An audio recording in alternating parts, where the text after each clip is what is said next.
Hi, it's Raj Bapala, co-founder and CEO of Appla.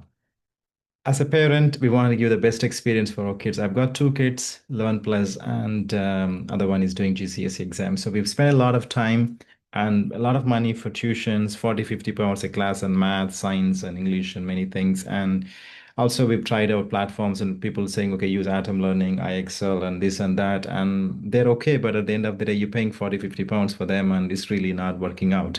It's just like only one, and again, where do you go for the next, right? And it's just like a simple mock exam practice, it's there are so many things you can do. It's not really a comprehensive feedback mechanism tool, right? That's what I think. I got really frustrated with all these tools, and again, spending with teachers and tutors is not really working out. So here, that's why we built Appla with the vision of actually helping kids as early as, like from year 8 years onwards to all the way to the GCSEs. We've got the whole curriculum built. Again, we've digitalized the whole UK curriculum here. So, and actually we're giving a value only 9.99 a month, 10 pounds, right? What is that? Is the cost of a pizza, even less than that. And so we want to give that a best experience for everyone. You can really see from year 4 to year 11, they can see every single subject, math, they can able to look at this lesson. They can practice but understand the concept first rather than writing an exam for the sake of writing. And then you can able to do a lot of practice also. Then, what is this thing? And then you can see the assessment and whatever you wanted to do.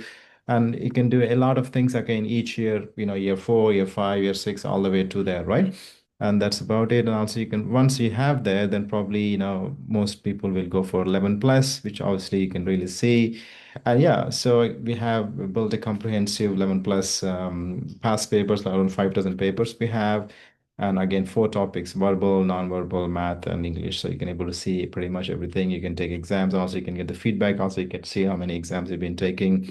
And these are the exams I've been taking, verbal reasoning, and also you can really give the feedback by the subject, by lesson, and at least it will give you a really great feedback for the parent and also teacher for obviously if he's having a teacher and also a parent and the kid for writing them as well.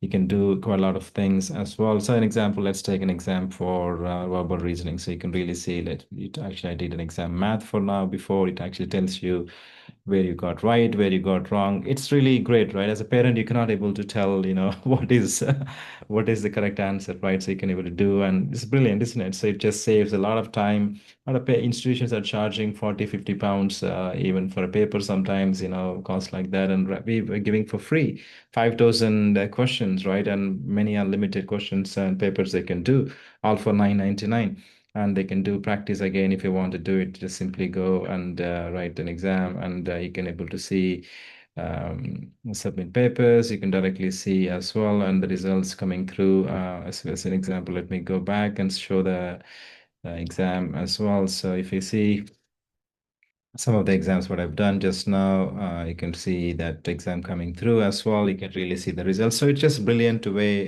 to actually get the feedback as well as assessments for the kid who is writing the exam and studying, as well as for parents not to spend too much time for them to sit with them and write down exams, and also more importantly the cost.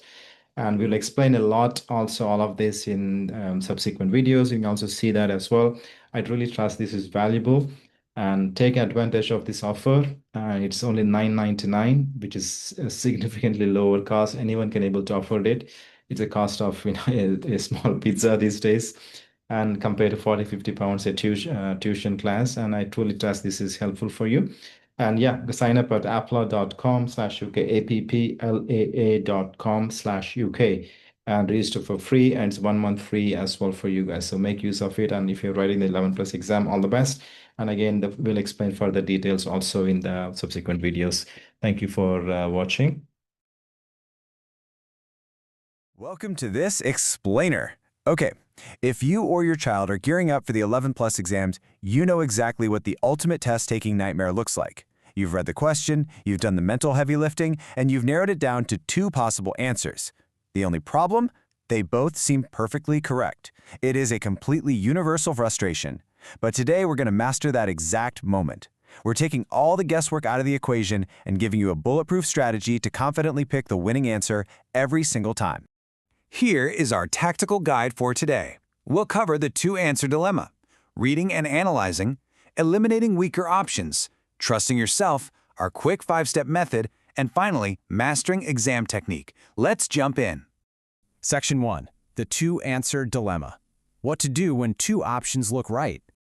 We have literally all been there, just staring blankly at a test, feeling completely paralyzed. So what exactly should you do when two answers look correct? It's a super high-pressure scenario, right? The clock is relentlessly ticking down, your heart rate is creeping up, and suddenly you're overthinking whether 2 plus 2 might actually equal 5 on a Tuesday.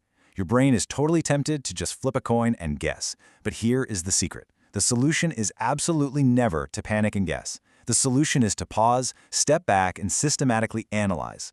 Say you're using the APLA testing interface, and a classic math problem pops up, maybe one asking for total hours over 3 days. You calculate the numbers, look down, and maybe you're torn between two options, just because of a quick mental math slip. When you're staring at A, B, C, and D, you have to remind yourself that the answer isn't a mystery. It's actually hidden right there in front of you, just waiting for you to uncover it logically. Moving on to Section 2. Read, compare, analyze. A systematic breakdown. Step 1 when you are stuck is incredibly simple. Go back and read the question again. But this time, you're hunting. You are looking carefully at exactly what is being asked, watching for absolute game-changer words. I'm talking about words like best, most, least, not, except, true, false, or always. Literally, one single tiny word from this list can completely flip what the question actually wants you to choose. Think about it. If you miss the word except, you are guaranteed to pick the wrong answer, even if your underlying logic was totally flawless. Next up, we need to break a really common bad habit. Think about the wrong mindset for a second, asking yourself, well, which one looks right? Going with your gut is a terrible strategy for multiple choice exams. Why? Because test creators specifically design incorrect answers to look right. You need to shift to the right mindset, which is, which one is better supported by the question? You kind of have to act like a detective here, demanding hard evidence from the text to justify your choice. And speaking of evidence, here's a golden rule. Use only the information provided in the question. This is absolutely critical for the English and verbal reasoning sections. It is so tempting to choose an answer because it seems true in the real world based on your own outside knowledge.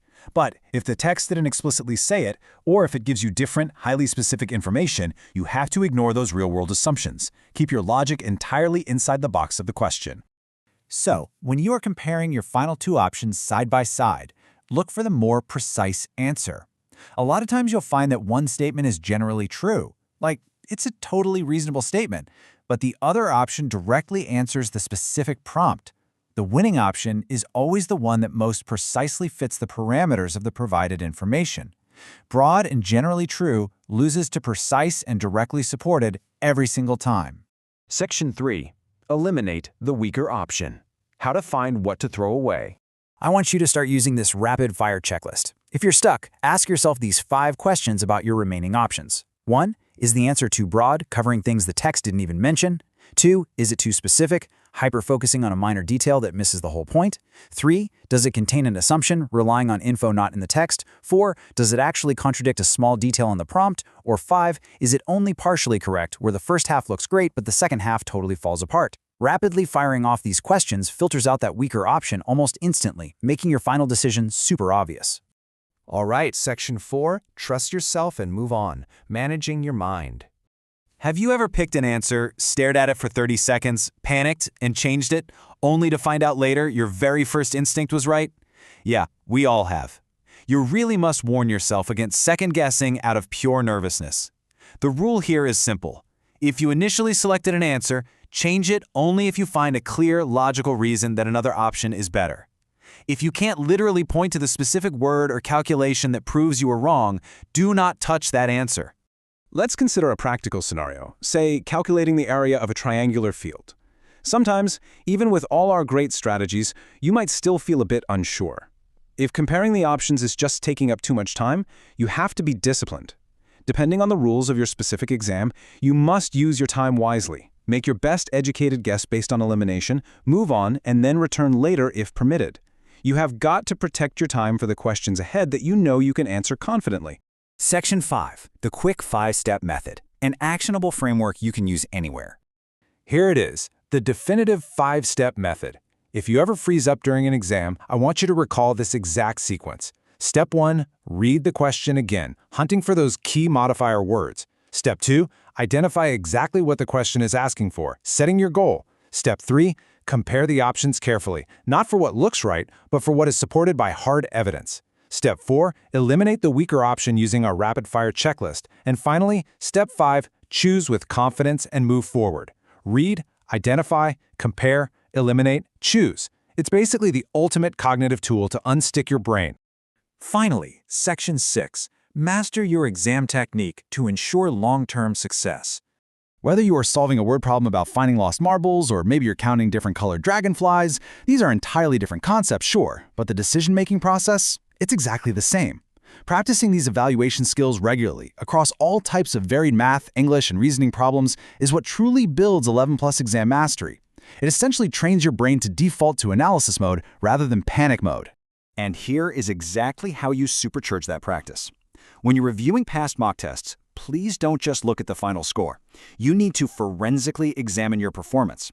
Look specifically for questions where you changed your answer at the very last second. Look for questions where you guessed between two options. Look for concepts you absolutely knew but somehow still managed to get wrong.